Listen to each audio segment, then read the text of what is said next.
Okay, so some of you may remember a couple of months ago I did a review of Makita sander.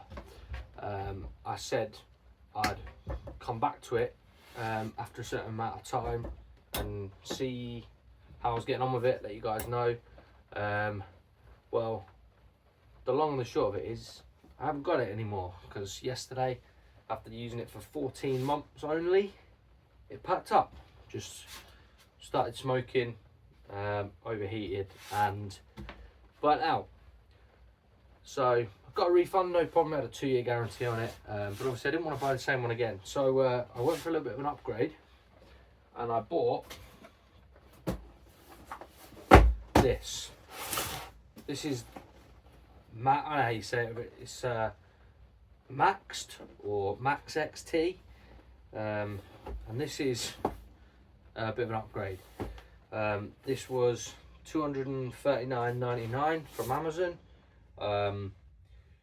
I paid the extra 25 quid to get both the 150 and the 125 back in place, because I use the 125 mainly, but 150 is good for bigger projects. So we're gonna open this up, take a look at it, and yeah, I've got a cricket bat that needs sanding that I was trying to do yesterday when the Makita broke, and we'll see how this performs. So we'll just get straight into it. Let's open the package.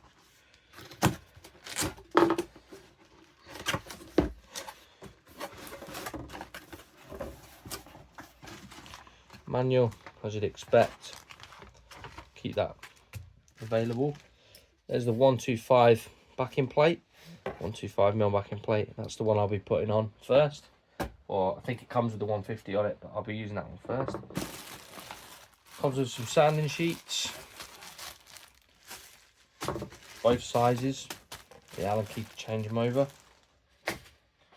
This rubber seal, I'm not entirely sure what it's for. We'll have a look in a minute. This is interesting as well. Got the main unit, obviously. Feels pretty sturdy.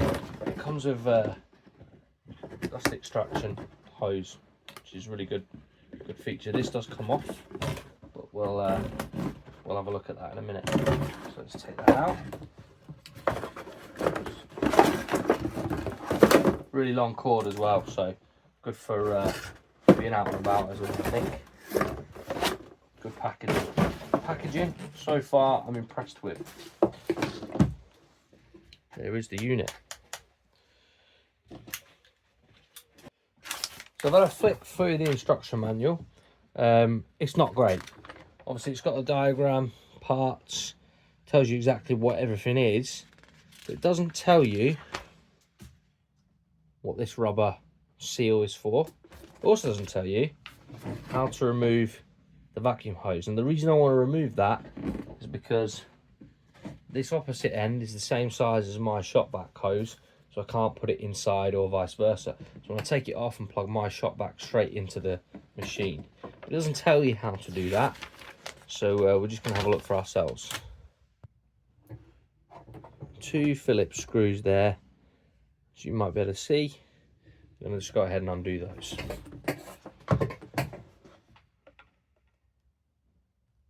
Not with this though, because it doesn't fit.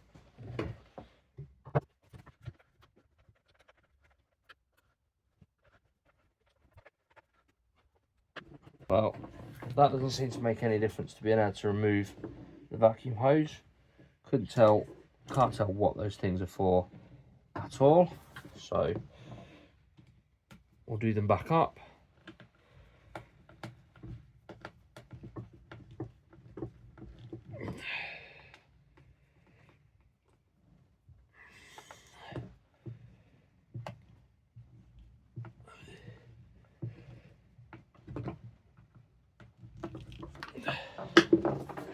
Okay.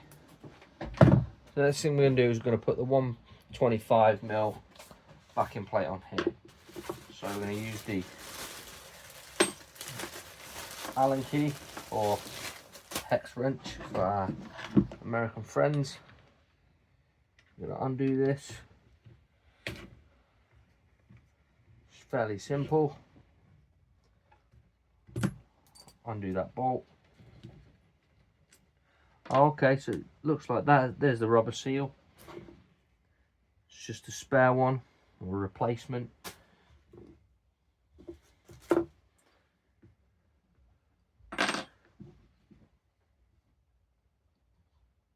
Put the 125mm one on there.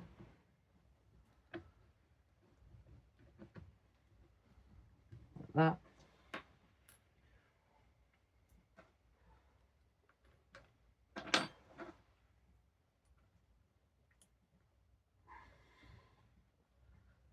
And tighten that bolt straight back up.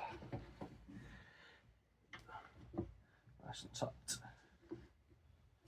Excellent. Now I'm going to pop that inside the bag along with that so I don't lose it. Get rid of that now.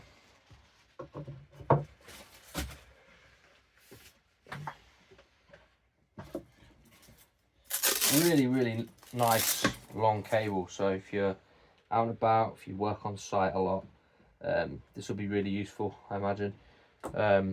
It's not a massive issue for me, the cable length, because most of the time I'm working within a pretty confined space in my workshop at home, which is why I use the 125mm pad as opposed to the bigger 150mm one. And this just stays plugged in most of the time, so get that plugged in. Now, the first issue I can see here is if you wanted to hold it here, you can't. That vacuum hose is right in the way. Presumably it's got a little bit of a gap for your fingers there. Presumably most people are going to be holding it here. I'm certainly going to be using it like that, but it's a little bit of a different shape and feel to what I'm used to, so it'll take some getting used to, obviously, but we'll see what happens. Now, I'm not going to use the sanding pads it came with. I'm going to use the ones I use because they're the ones I'm going to be continuing to use. It just makes more sense to use the ones that I'm going to be using anyway.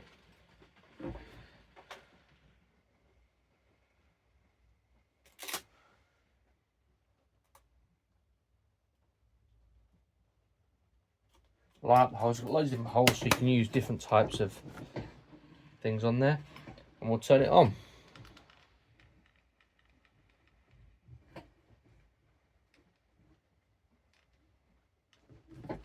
See there, we're on with the green light. Change the speed there. There you go, it's the first speed. And I can feel nothing through the top of that already. Crank it up.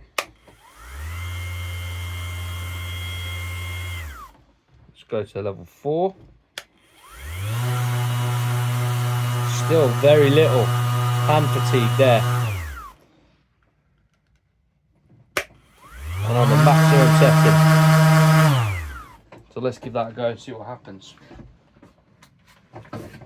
This is a really interesting feature I've just realised. Check out this nozzle here, which I said doesn't fit with my current shop vac.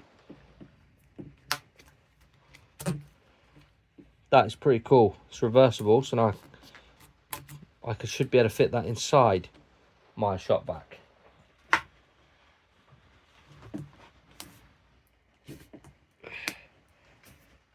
Like so. And there we have it. So I've got this cricket bat that needs sanding down.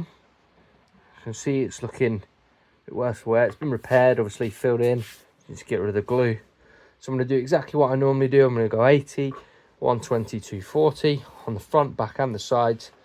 And we'll see where we're at in a few minutes. Well, here we go.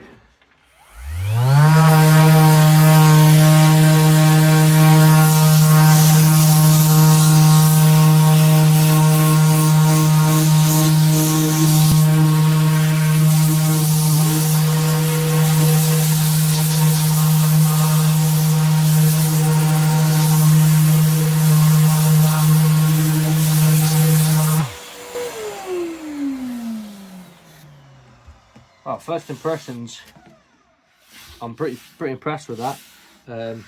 You'll have noticed I didn't start the dust extraction straight away. I just wanted to see the difference between what it did with the dust extraction and what it did without. It's quite a big difference having the shop vac directly hooked up to the machine. But yeah, I'm pretty pleased with that so far. Let's move on to the edge. Vacuum on.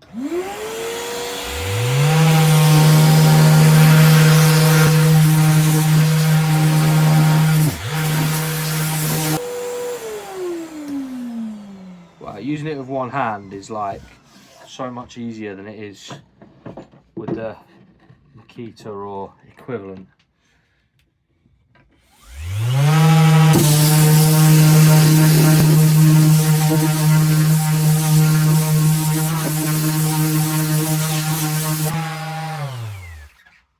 Wowee. Pretty pleased so far. So as we flick it onto the back, I'm going to remove the sanding pad. As you can see, hardly anything on that. There's no build up of dust really at all. But I'm going to remove this, and because obviously the shape of the cricket bat is a little bit, well, it's not flat. I use one of these discs so I don't get rid of the remove the edges unintentionally. This I can foresee as a slight issue. Obviously it's still on. I don't want to turn it off in between every time I'm changing pads. But if I were to accidentally flick the pad or hold it for, flick the lever for any length of time, it's going to come on while I'm changing the pad. So I'll just have to be aware of that. I'm not going to switch it off every time. Anyway, continue with the 80 grit.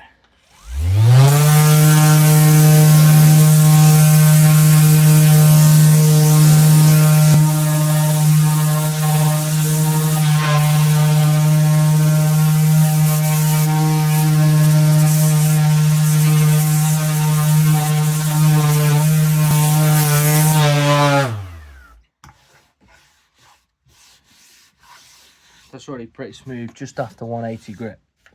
So we're going to flick up to 120, not 180 grit, just 80 grit. Flick up to 120, and then 240. And I keep the sanding pad on keep this foam back on for 120 and 240 on all four sides.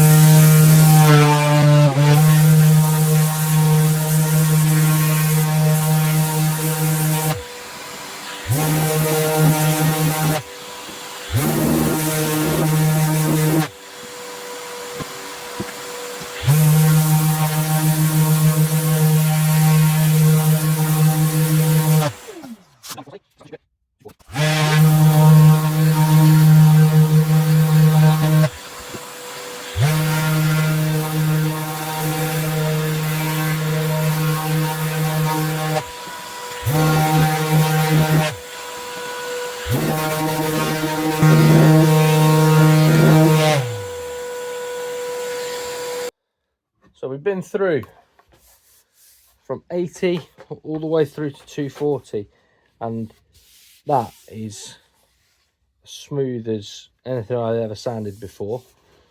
So final thoughts on this. First impressions, I'm extremely pleased. It's a little bit warm after 10 minutes sanding, but I think you'd expect that. Dust extraction is excellent compared to the old Makita, and the finish is really, really good. Exactly what I'd expect. The most impressive part about this tool so far is the lack of vibrations. Like with the Makita, you used to feel it in your hand after you've been sanding for a while. There's just nothing. I can't feel anything at all. Especially on the lower power settings, like that you might use for a more detailed finish sanding. It's really, really, really excellent. So if you didn't watch that original review of the Makita, I'll drop it down in the description below, or you can probably click it up here or something like that. Go ahead and watch that. It's really, really excellent. So if you didn't watch that original review of the Makita, I'll drop it down in the description below, or you can probably click it up here or something like that. Go ahead and watch that. It's really, really excellent. So if you didn't watch that original review of the Makita, I'll drop it down in the description below, or you can probably click it up here or something like that. Go ahead and watch that. This is an upgrade. Obviously, the Makita was £88, something like that, maybe £85. This was 240, but that was because I got the extra backing pad, so it would have been 215. So we're talking about 125 quid more. And so far, I think it's definitely worth that extra money. Obviously, it's not the Festool, it's not the Merca, it's not a pneumatic sander, but for what you get, I think it's really good value for money so far. So hopefully this will last a little bit longer than 14 months. And yeah, I'll maybe do another little update in a year's time or so and see how we're getting on this. But so far, very pleased.